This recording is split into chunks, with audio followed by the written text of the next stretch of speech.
오늘 말씀 이사야 65장 9절에서 16절 말씀 제목을 행복한 사람들이라고 지어봤습니다.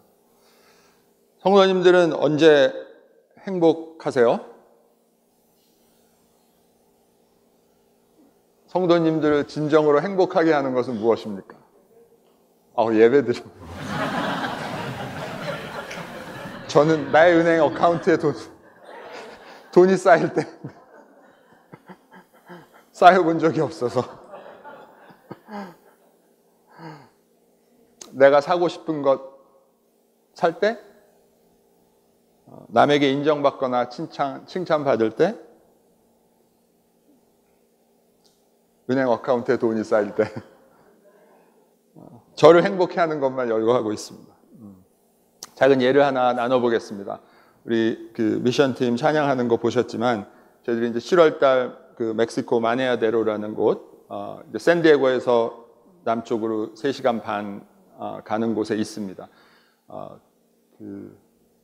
산동네예요. 달동네라 그러나요? 굉장히 이제 못 사는 지역인데 거기 열방대학 그 베이스가 있는데 저희 존 킴 선교사님이 2006년부터 지금까지 그 아이들을 위해서 사역을 하고 계십니다. 부모님들이 뭐 알코올릭도 많고 직업도 없고 그래서 굉장히 열악한 상황에서 아이들이 사는데 이제 저희들이 거기 가서 6박 7일 이제 사역을 했습니다. 또 마네아데로하고 캄포라는 곳이 있는데 거기는 미스테코라는 원주민 부족이 그 농장에서 일을 하는 곳입니다. 근데 거의 뭐 난민 수용소나 비슷한 곳이에요.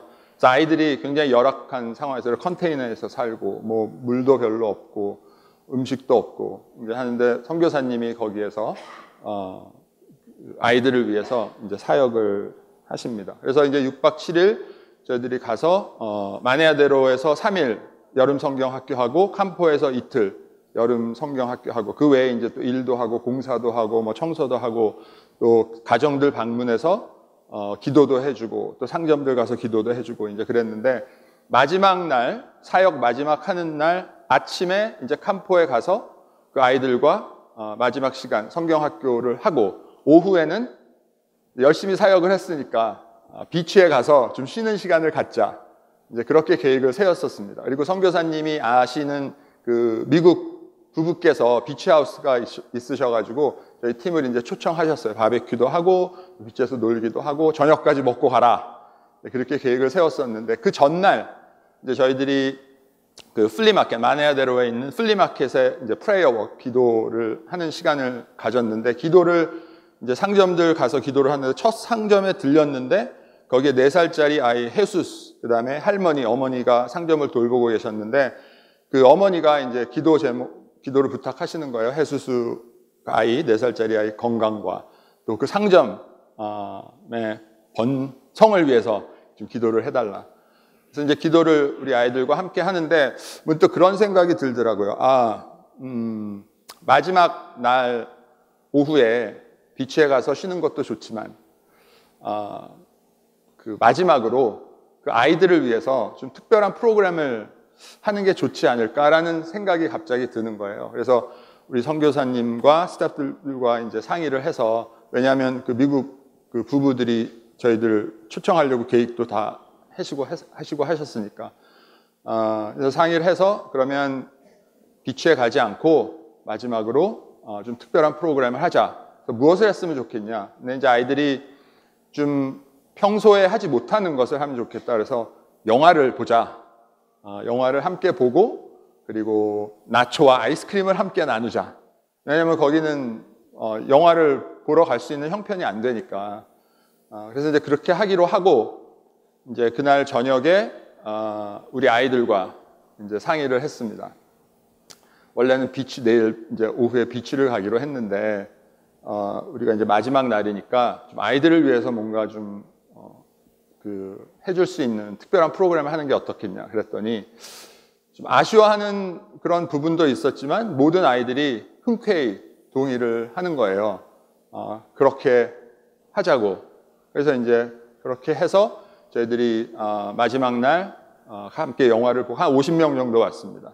아이들과 부모님들도 오고 그래서 함께 영화를 보고 나초도 먹고 아이스크림도 먹고 이제 그렇게 했습니다. 그리고 이제 그날 저녁에 또 이제 디브리핑을 하는데 아이들에게 어땠냐 그랬더니 비치에 갔던 것보다 몇백 배 행복했다는 거예요. 그러면서 스스로를 자기 자신들을 굉장히 대견스럽게 생각하는 거예요, 이 녀석들이. 사진을 몇 장 좀 보시겠어요? 실감을 느끼기 위해서. 그 무비 나이트 하는 장면입니다. 무비 나이트 끝나고 이제 아이들 한송해 주는 그런 모습입니다. 함께 사진도 찍고 마지막으로 저희 또 이제 셀피도 찍고 굉장히 행복해 보이지 않으십니까? 아이들이 그죠? 기쁘고 행복하고 아이들이 왜 행복했을까요? 그 아이들이 기뻐하는 모습을 보고 행복했죠. 하지만 본질적으로 그 아이들을 우리 아이들이 더 행복했던 건 그렇게 아이들을 기쁘게 할 수 있는 선택을 우리들이 했다는 것. 하나님의 가슴과 통하는 선택을 했다는 것. 그 선택을 한 자기들 자신, 그 생명의 가치가 더욱 소중한 거죠. 자부심을 가지고 대견스럽고. 그래서 저는 그 아이들이 또 앞으로 그러한 선택을 할 상황이 오면 더 기쁨으로 감사함으로 할 것이다 라고 확신을 합니다. 그것이 생명을 갖고 나가는 길이 아닌가 생각해 봅니다. 이사의 중심이 생명의 장성함이죠. 하나님께서 주신 이 생명이 장성하기를 원하는 것이 하나님이 원하시는 것입니다. 어떻게 장성하죠? 하나님과 함께함으로, 하나님과 접붙어 있음으로, 하나님의 인격을 닮아감으로 장성하는 거죠. 그런데 하나님을 닮아가는 것이 하루에 되나요? 저희 스스로의 모습을 보면 전혀 안 되죠.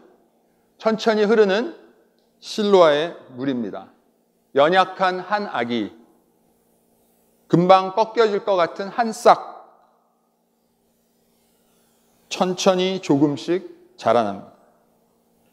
이 생명의 장성을 가장 잘 표현한 부분이 마태복음 18장입니다. 마태복음 18장은 교회론이기도 한데 교회론의 핵심이 18절, 20절입니다. 18절에 너희가 땅에서 매면 하늘에서도 매일 것이요 무엇이든지 땅에서 풀면 하늘에서도 풀린다. 생명이 장성해지려면 하늘과 땅이 통해야죠. 하나님과 단절되었던 내가 하나님과 하나됨으로 하나님과의 통이 열리는 거죠. 그리고 19절에서 너희 중에 두 사람이 땅에서 합심하여 무엇이든지 구하면 하늘에 계시는 내 아버지께서 그들을 위해 이루시게 한다. 그러니까 하나님과 통하는 사람 둘이 함께 있으면 한 마음이 되고 한 마음이 되면 그곳에 하나님이 함께 하시고 하나님의 일을 이루신다는 거죠. 그리고 20절에 두세 사람이 내 이름으로 모인 곳에는 나도 그들 중에 있다고 하시죠. 정리하자면 생명에 장성하다는 말은 하나님과 통함이 있다는 말이고 그 통함 속에서 두 사람이 하나가 되면 그곳에 하나님이 함께 하시고 하나님의 일을 이루신다는 것입니다. 그 하나님과의 통함이 어떻게 출발하는지는 이사야 60장과 61장에 잘 나와 있습니다. 60장에 일어나라 빛을 발하라 이는 내 빛이 이르렀고 여호와의 영광이 내 위에 임하였음이라. 하나님의 선포죠. 빛이 회복되었다. 나의 영광이 너에게 임했다. 무슨 말이죠?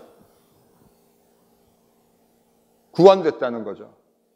이 구원은 내 종교 믿으면 구원된다는 종교적 구원이 아닌 생명 안에 있는 가능성과 초월성을 피어내는 고차원적 구원입니다. 여기서 너희는 남은 자들이고요. 생명은 빛입니다. 빛이 회복됐다는 얘기는 생명의 회복이죠. 생명의 기쁨이 회복된 것입니다. 내 안에 있는 가능성과 초월성이 피어남으로 기쁨이 피어나죠.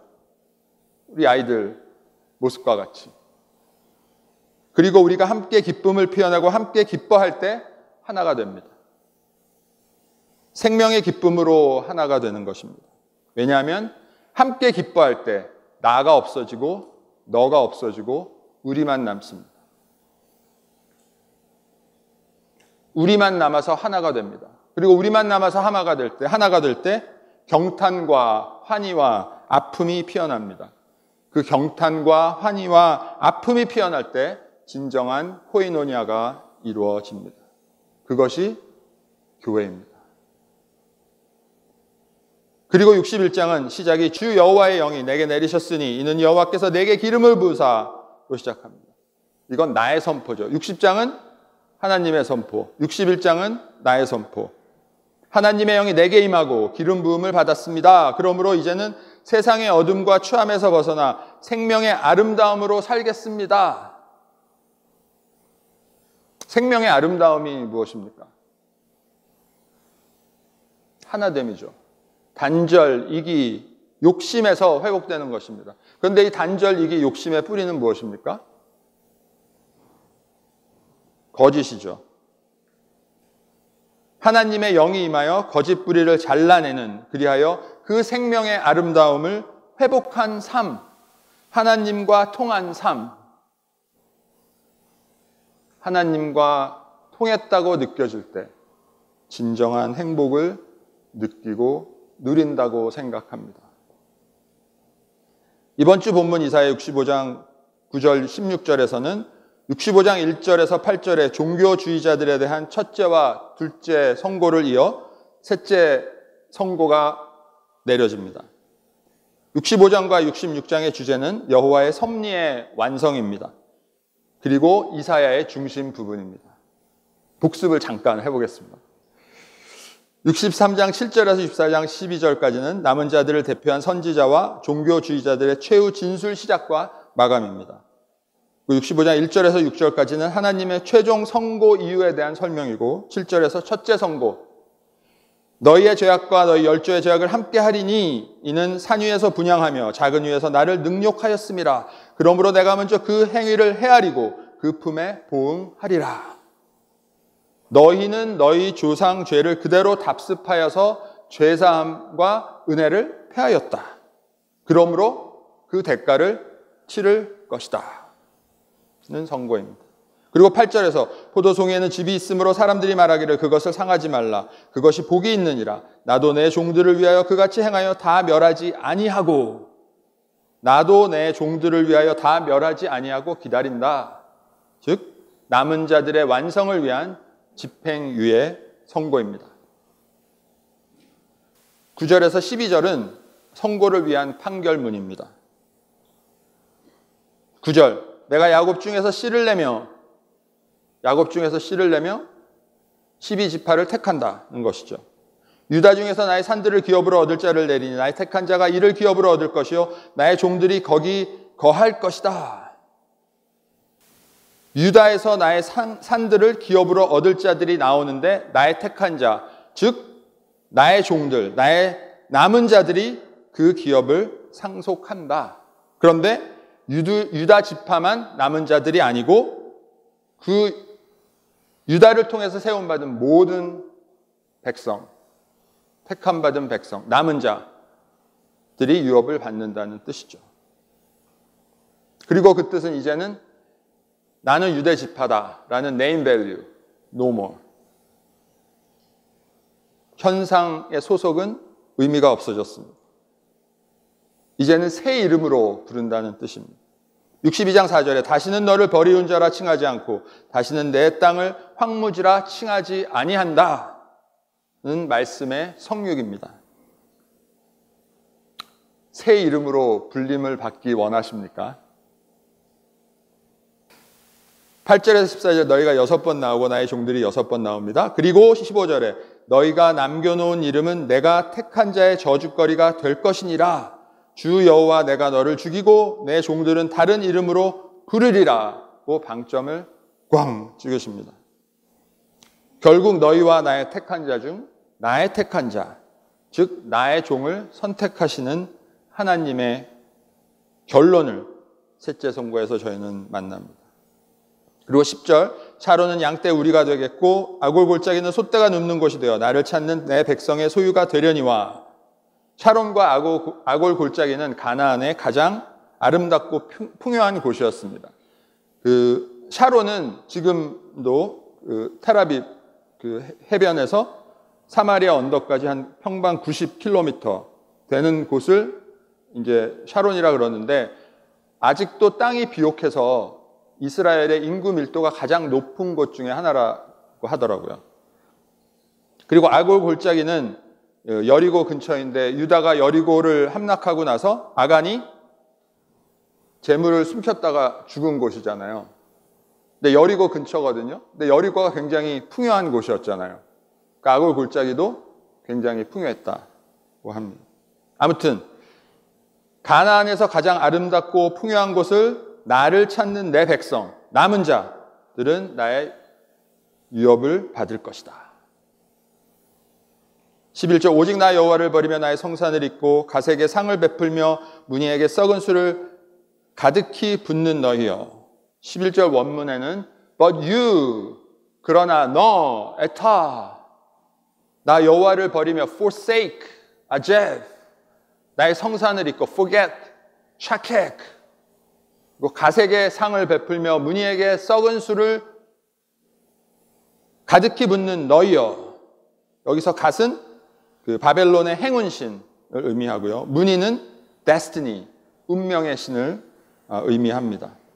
그래서 11절을 한마디로 얘기하면, 그러나 너희는, 종교주의자들은 종교로 너희 능력을 키워 성공해서 너희 과시하려고 행운을 빌고 운명, 즉 상황과 조건 좋게 만들려고 하는 거잖아. 그렇게 하나님이 단도직입적으로 말씀하십니다. 저희는 어떻습니까? 하나님을 잊는 이유가 무엇입니까? 저희 은행 뱅크에 제로가 되어도 no way. 12절, 내가 너희를 칼에 붙일 것인즉 다 굽으리고 죽임을 당하리니. 하나님의 형량을 내리셨습니다. 원문에는 죽임을 당하리니 앞에 all of you가 들어가 있습니다. 종교인들은 모두가 한 사람도 빠짐없이 심판을 받는다. 나는 면할 수도 있을지도 몰라라는 그런 요행은 하나님의 심판 앞에 결코 통하지 않습니다. 그리고 그 다음에 하나님이 왜 그 형량을 내리시는지 조목조목 말씀하십니다. 내가 불러도 너희가 대답 아니하고 내가 말하여도 듣지 아니하고 나의 눈에 악을 행하였으며 내가 즐겨하지 않는 일을 택하였다고 반박의 여지가 없게 분명히 말씀하십니다. 요 13절에서 15절 상은 9절에서 12절의 선고 이후 설명을 마치시고 셋째 선고를 하십니다. 13절, Therefore this is what the Lord says. 이러므로 주 여호와께서 이와 같이 말씀하시느니라. 하나님이 선고하신다는 거죠. 그리고 바로 세 가지의 구분이 아주 뚜렷하게 나옵니다. Behold my servants. 보라, 나의 종들은 먹을 것이고 너희는 줄일 것이고. Behold my servants. 보라, 나의 종들은 마실 것이고 너희는 갈할 것이고. Behold my servants. 보라, 나의 종들은 기뻐할 것이고 너희는 수치를 당할 것이다. 종교인들은 자기들이 먹으려고 애를 썼는데 줄이게 되고, 마시려고 애를 썼는데 갈하게 되고, 수치를 안 당하려고 애를 썼는데 수치를 당한답니다. 자기들 외에는 모두 배척했던 종교주의자들이 오히려 배척을 당합니다. 65장 17절에서 66장 24절까지 나오는 하나님의 미래를 전혀 안 보고 과거만 회상하고 연연하는 종교주의자들의 모습이 모세 때, 다윗 때, 광야 백성 애굽 때 전혀 달라지지 않은 모습입니다. 반면에 당신의 종들은 먹게 하시고 마시게 하시고 기쁘게 하십니다. 하나님이 하시니까 또 얼마나 풍성하게 하시겠어요. 그죠? 무엇이 더 남는 장사이겠습니까? 나? 아니면 하나님? 아주 뚜렷한 나님입니다. 이 나님은 마태복음 25장에 나오는 세 가지 비유, 열처녀, 달란트, 양과 염소 비유를 연상시킵니다. 이 세 가지 비유의 중심 주제는 심판의 시간에 분명히 나뉜다. 결코 올 것 같지 않은 심판의 시간이 분명히 오고, 심판의 시간이라고 깨달았을 때는 It's too late. 늦기 전에 돌이켜야 합니다. 14절도 Behold my servants, 보라 나의 종들은으로 시작합니다. 나의 종들은 마음이 즐거움으로 노래할 것이로되 너희는 마음이 슬피 울며 심령이 상하고 통곡할 것이며. 나님의 결국을 14절에서 얘기하고 있습니다. 나의 종들은 하나님 안에 생명을 가꿔 나됨을 피워내고 행복과 기쁨을 누리고, 반면에 종교인들은 현상의 조건과 상황에 얽매여서 불행해진다고 선고하십니다. 앞에 말씀드렸던 이사의 중심인 생명의 장성함으로 행복해질 것이냐, 아니면 계속해서 현상의 조건과 상황을 걱정, 근심, 염려하여 불행해질 것이냐라는 거죠. 15절 또 너희가 남겨놓은 이름은 내가 택한 자의 저주거리가 될 것이라. 주 여호와 내가 너를 죽이고 내 종들은 다른 이름으로 부르리라. 여기서 이름을 갑자기 말씀하시는 이유가 무엇이죠? 그 이름이 사람의 인격이고 일생이기 때문입니다. 우리가 어느 사람의 이름을 생각하면 그 사람의 인격이 어땠는지, 일생이 어땠는지 분명히 알게 됩니다. 어제 인카운터링 시간에 이순신 장군과 도널드 트럼프를 예로 들었었는데, 그 후자분의 이름은 입에 이렇게 올리는 것도 제가 굉장히 민망스럽더라고요. 성도님들은 어떤 이름을 남기고 싶으십니까? 우리의 자녀들이, 우리의 자녀의 자녀들이 자랑스럽게 여기고 부르고 싶은 이름을 남기기 원하십니까? 에레미야 29장 15절, 23절에 에레미야가 바벨론의 포로로 있던 장로들, 제사장들, 선지자들과 모든 백성에게 쓴 편지를 통해 15절의 선고가 이루어진 것을 저희는 알 수 있습니다. 여호와의 말씀이니라가 6번 나옵니다. 그리고 내 종 선지자들을 통해서 나의 말을 전했으나 듣지 않는 너희들의 대표 시드기야와 아합, 거짓 선지자들이죠. 남은 자 포로들에게 저주받은 것 같이 너희도 저주받는다. 결코 허풍치지 않으시는 하나님. 16절 이러므로 땅에서 자기를 위하여 복을 구하는 자는 진리 하나님을 향하여 복을 구할 것이요 맹세하는 자는 진리 하나님으로 맹세하리니. 진리의 하나님, The God of Truth가 2번 나옵니다. 구약에서는 여기밖에 나오는 곳이 없습니다. 이사야 63장 8절에 그들은 실로 나의 백성이요 거짓을 행하지 아니하는 자녀라 하고 말씀하셨습니다.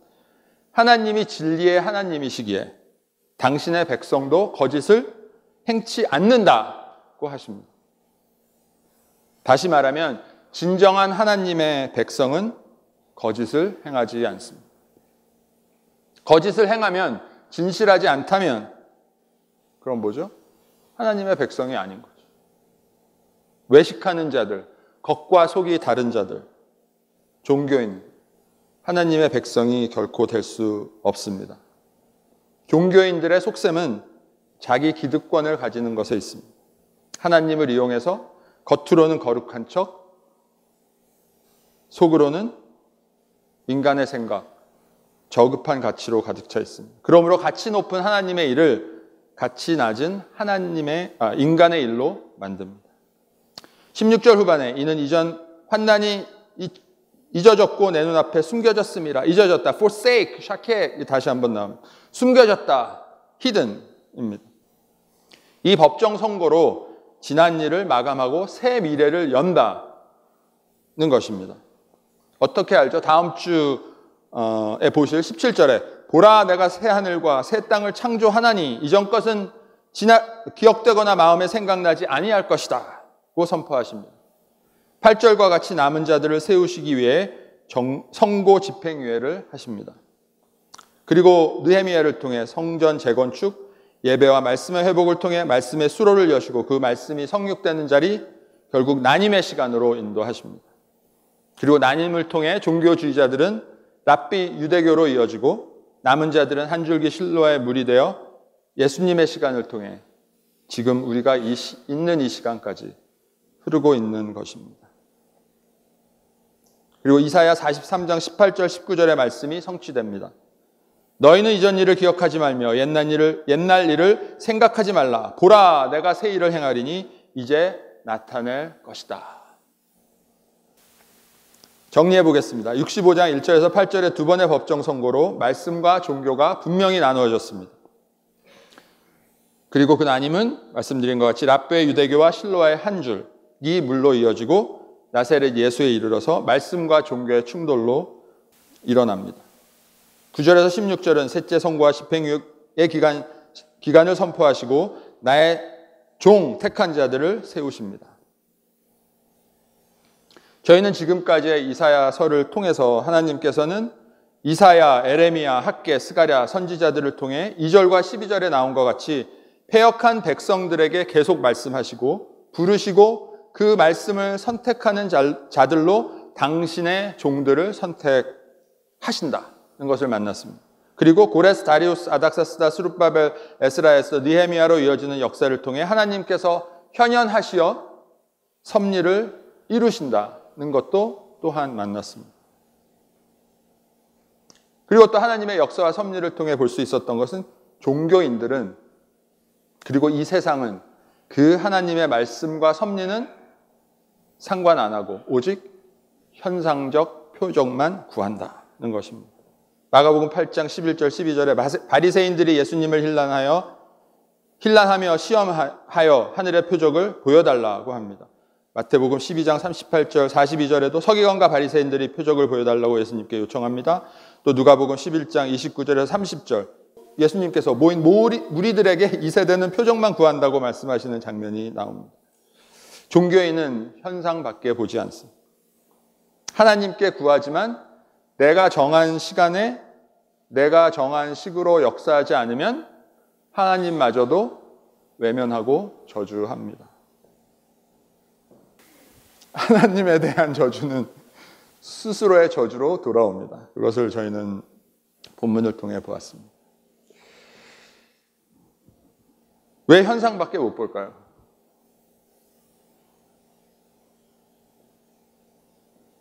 세상의 울림만 들리니까.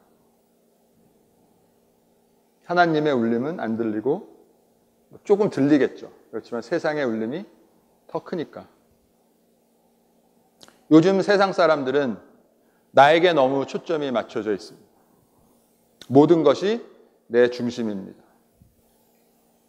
사회의식이 있는 사람들도 너를 서로를 위한 척하지만 결국은 나의 필요, 나의 이익, 나의 인정을 위한 것입니다. 이 세상에 사는 저희들도 크게 다르지는 않지 않을까라는 생각을 해봅니다. 여권 성도님 은퇴 예배를 위해 그 밖에 전시해 놓은 지나간 시간들의 연표와 사진들을 보면서 감회가 굉장히 새로웠습니다. 그죠? 그리고 저희들이 참 많은 은혜의 시간을 함께 걸어왔다는 생각이 들었습니다. 수많은 기도와 나눔, 섬김의 시간들. 제가 지금 여기에 있는 것도 저의 삶의 자리, 당연히 하나님의 은혜 덕분이지만 또 이학권 성도님 그리고 많은 성도님들의 기도와 은혜 덕분이다라는 것을 생각했습니다. 결코 아부가 아닙니다. 그 수많은 나눔을 통하여서 서로의 가슴과 마음의 울림 또 삶의 울림을 나눴습니다. 그런데 한편으론 그런 은혜들을 쉽게 잊어버리곤 합니다. 왜냐하면 내가 커지기 때문이죠. 그 은혜의 시간들이 나의 믿음, 나의 현명함, 나의 지식으로 된 것 같은 그런 착각. 이사야서를 통해 부어주신 새 일로 이제는 하나님의 경륜을 기억하고 서로의 은혜와 울림이 기억되어지고 나와 내가 없고 우리가 있는 진정한 하나님 하나됨이 피어나는 저희들이 될 수 있길 축원합니다. 영상을 하나 보실 텐데, 제가 2년 전에 말씀을 나눴을 때 나눈 코다라는 영화 중 한 장면입니다. 코다 기억하시죠? Child of Deaf Adult. 부모님들이 deaf인데 아이는 deaf가 아닌 그 아이를 코다라고 합니다. 영화 여주인공 기억하시나요? 루비. 루비가 음악에 굉장히 탤런트가 있잖아요. 그래서 음악 선생님이 그 아이를 훈련시켜서 이제 음악대학에 보내려고 하죠. 그렇지만 루비는 가정의 입 역할을 해야 되고 또 가정 형편이 안 좋기 때문에 대학을 갈 수가 없다고 단정을 짓고 이제 포기를 합니다. 근데 이제 결국 부모님들이 그 대학을 보내기로 하고 오디션에 합격하고 보스턴에 있는 버클리 음악 대학에 진학한다는 그런 이제 줄거리입니다. 지금 보실 장면은 루비의 아버지가 2년 전에 보셨을 때 그 기억하세요? 그 학교 공연에 참여했는데 엄마하고 아버지하고 이제 루비가 공연을 했는데 들을 수가 없으니까 모르잖아요. 공연을 잘했는지 못했는지. 근데 루비가 공연을 딱 끝나고 박수치는 옆에 부모님들을 보고 또 눈물을 흘리는 부모님들을 보고 루비가 감동 있는 노래를 했구나 라고 짐작을 합니다. 그리고 이제 공연에 돌아와서 루비한테 이제 밤하늘을 보면서 아까 학교 공연에서 불렀던 노래가 무엇인지 어떤 노래였는지 물어봅니다. 그리고 노래를 해보라고 합니다. 루비한테. 그리고 노래하는 루비의 목을 이렇게 감싸서 그 노래를 느낍니다. 함께 보시겠습니다.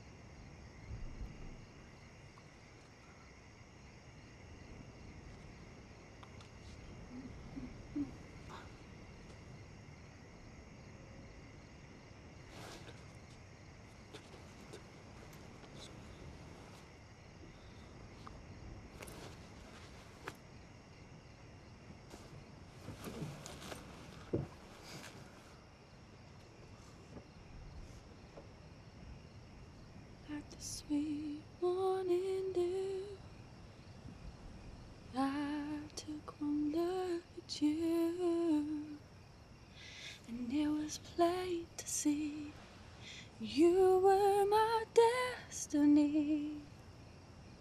With my arms open wide, I threw away my pride. I'll sacrifice for you, dedicate my life to you. I will go where you lead, always there in time of need.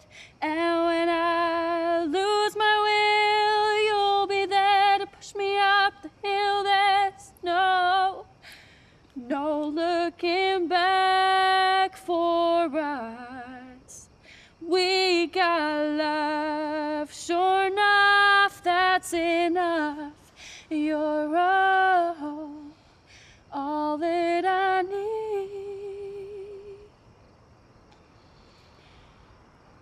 to get by.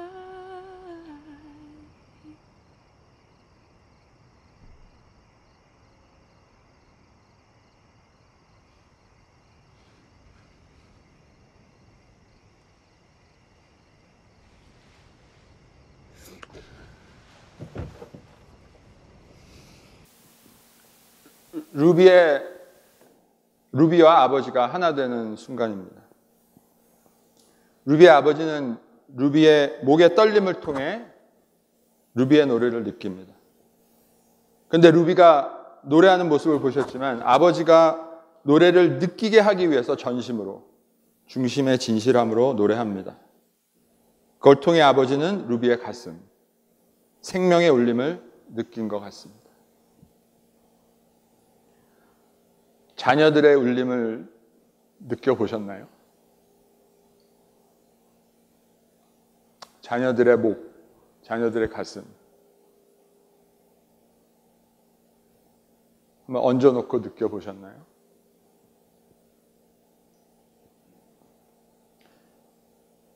음악을 정말 하고 싶어하는 루비의 원함도 아버지가 느낍니다.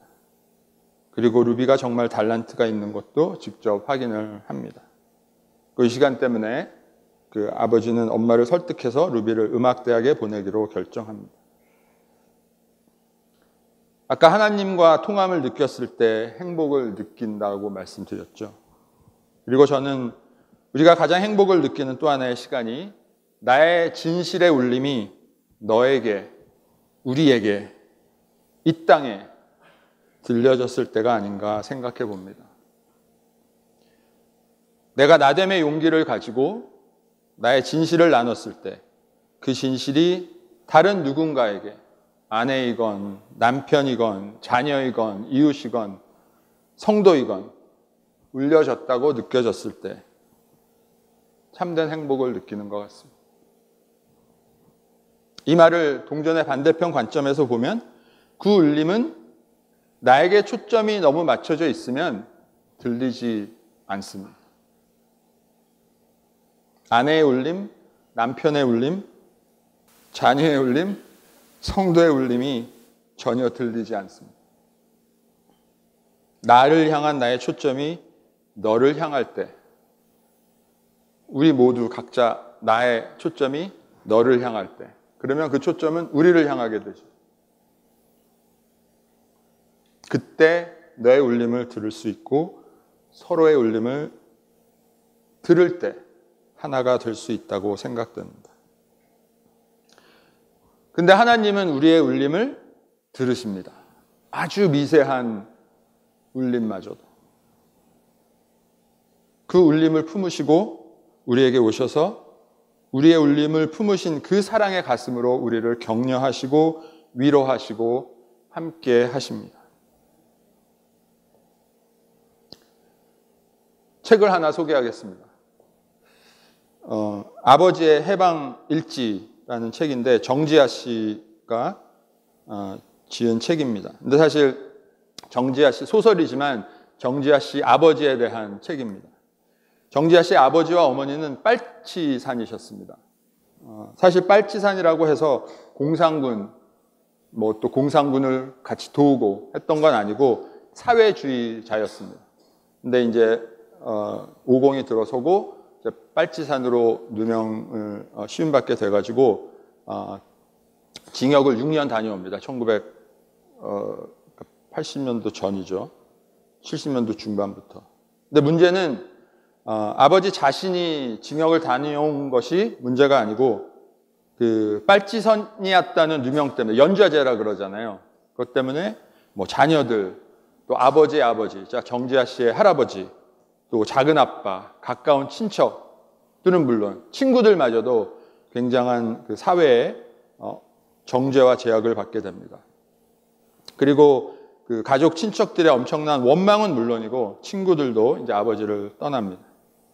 자기 때문에 어려움을 겪는 가족과 주위 사람들을 보고 본인은 또 얼마나 힘들었겠어요. 그죠? 그러나 사회주의자였다는 것을 결코 후회하진 않습니다. 왜냐하면 그 사회가 얼마나 불평등하고 썩었는지 썩었다고 믿고 있기 때문이었습니다. 책의 시작이 아버지가 전봇대에 부딪혀서 돌아가시는 걸로 시작을 합니다. 그리고 책은 아버지의 장례식장에 조문 오는 사람들과 또 아버지가 살아계셨을 때 그 사람들과의 맺은 관계를 묘사하면서 아버지의 그 삶을 얘기하고 있습니다. 그리고 정지아 씨는 그 사람들과의 조문 온 사람들과의 대화를 통해서 남은 전혀 배려도 안 하고 자기의 철학과 고집만 피운 사람으로 알았던 그 아버지가 마음도 따뜻하고 배려도 많았고 다른 사람들에 대한 연민도 많았고 또 넉넉하지 않던 그 삶에서도 어려운 사람들을 많이 도우셨다는 것을 만나게 됩니다. 그리고 지금은 돌아가신 그 아버지와 새 관계를 시작함으로 책을 마감하게 됩니다. 오디오북을 못 찾아서 저의 아름다운 목소리로 잠깐 들려드리도록 하겠습니다. 밤이 깊었다. 장례식장에는 나와 아버지뿐이다. 같이 있어주겠다는 사람들이 여럿 있었지만 다 돌려보냈다. 마지막까지 남았던 학수도 괜찮겠는가? 조금 다정해진 눈빛으로 묻고는 고개를 끄덕이자 돌아섰다. 인구 2만 7천의 구리에는 죽은 사람도 많지 않아 오늘 이 장례식장의 손님은 아버지 하나였다.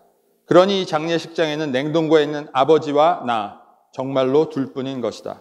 아버지가 감옥에서 돌아온 뒤로 처음이었다. 무섭지는 않았다. 아버지가 감옥에서 나온 것은 1980년 8월 15일 어머니와 나는 그날 새벽부터 광주 교도소 앞에서 아버지를 기다렸다. 아침 일찍 나온다던 아버지는 플라타너스 그림자가 손바닥만 해지도록 나타나지 않았다. 우리 가족과 비슷한 어쩌면 조금 다른 말 못할 사연을 가진 사람들이 눈물을 훔치며 하나둘 사라지고 정문 앞에는 어머니와 나뿐이었다. 목도 마르고 배도 고팠다. 어머니는 몇 시간째 꼿꼿한 자세로 버티고 있었다. 어디 가서 밥이나 먹고 오자는 말을 하려는 찰나 육중한 철문이 으스스한 소리를 내며 열렸다. 머리를 빡빡 민 누가 봐도 죄수 같은 눈빛만 형형한 한 남자가 천천히 내 앞으로 다가와 섰다. 나는 시선을 피했다. 지금 생각하면 고작 6년이었다. 그러나 그 사이 국민학교 4학년이던 나는 가슴이 봉긋해져서 브래지어를 하고 생리를 시작한 여학생이 되어 있었다. 내 앞에 선 아버지가 처음 본 남자처럼 낯설었다. 아버지는 나를 와락 끌어안았다. 나는 허수아비처럼 아버지에게 몸을 맡긴 채 더워 죽겠다, 배고프다, 목마르다 뭐 그런 생각들로 민망함을 덜어냈다. 그때 아버지는 느꼈을 것이다. 아버지와 나와의 거리가 아득해졌다는 걸. 그날 우리 가족은 구례로 와서 친지들과 짜장면을 먹고 누구 생각이었는지 사진관에 가서 고상욱 출소 기념이라는 큰 글자가 박힌 사진을 찍었다. 아버지 옆에 선 나는 그 순간이 못 견디게 어색해서 퉁퉁 부은 얼굴로 허공을 바라보았다. 물론 아버지는 그때도 어디를 보는지 알 수 없는 사시로 어딘가를 응시하고 있었다. 아버지가 출소하고 며칠간 우리는 단 한마디도 나누지 않았다. 그렇다는 걸 의식조차 하지 못했다. 원래 아버지는 누구나와 무람없이 말을 잘 나누고 주제만 이어지면 몇 시간이고 대화하길 좋아하는 사람이었다. 나와도 예전에는 그랬다. 나만 어색한 게 아니라 아버지도 훌쩍 커버린 딸이 어렵고 낯설었던 것이다. 무슨 말을 어떻게 꺼내야 할지 알 수 없었던 것이다. 아버지와 딸이 빼앗긴 6년은 영원히 회복되지 않았다. 일상이 점차 회복되긴 했다. 그러나 아버지가 죽을 때까지 감옥에 가기 전과 같은 친밀함은 끝내 회복할 수 없었다. 나는 늘 그 이전의 날들이 사무치게 그리웠다. 패스트 포워드 하겠습니다. 그 세 쪽에 걸쳐서 정지하 씨가 이제 이 사무치게 그리웠다라는 얘기를 하고 정지하 씨 어렸을 때 아버지하고 함께 뛰어놀던 아버지가 정지하 씨를 굉장히 좋아했어요. 우리 정지하 씨도 아버지를 좋아하고 무등 타고 뭐 그 어머니 질투하게 만든다고 막 하고 이렇게 이제 세 쪽을 그렇게 얘기를 합니다. 그리고 패스트 포워드 해서 사무치게 그리웠다. 그리고 사무치게라는 표현은 내게는 과하다. 감옥에 갇힌 아버지야말로 긴긴 밤마다 그런 시간들이 사무치게 그리웠으리라. 그 당연한 사실을 나는 아버지의 장례식장에서야 겨우 깨닫는 못난 딸인 것이다. 아빠, 나는 들을 리 없는 유물론자답게 마음 한 줌 남기지 않고 사라져 그저 빛의 장난에 불과한 영정을 향해 소리내 불렀다. 당연히 대답도 어떤 파장 따위도 느껴지지 않았다. 그런데 이상도 하지 영정 속 아버지가 이틀 내봤던 아까도 봤던 영정 속 아버지가 전과 달리 그립던 어떤 날들처럼 친밀하게 느껴졌다.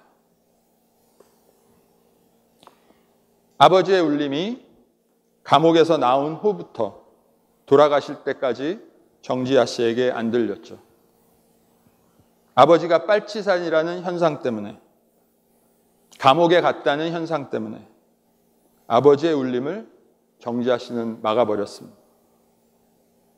그러나 아버지는 묵묵히 자신의 삶을 살았고 정지하 씨는 이제는 이 세상에 안 계신 아버지의 울림을 듣게 됩니다. 성도님들, 심판의 시간, 나눔의 시간이 깊이 급히 다가오고 있습니다.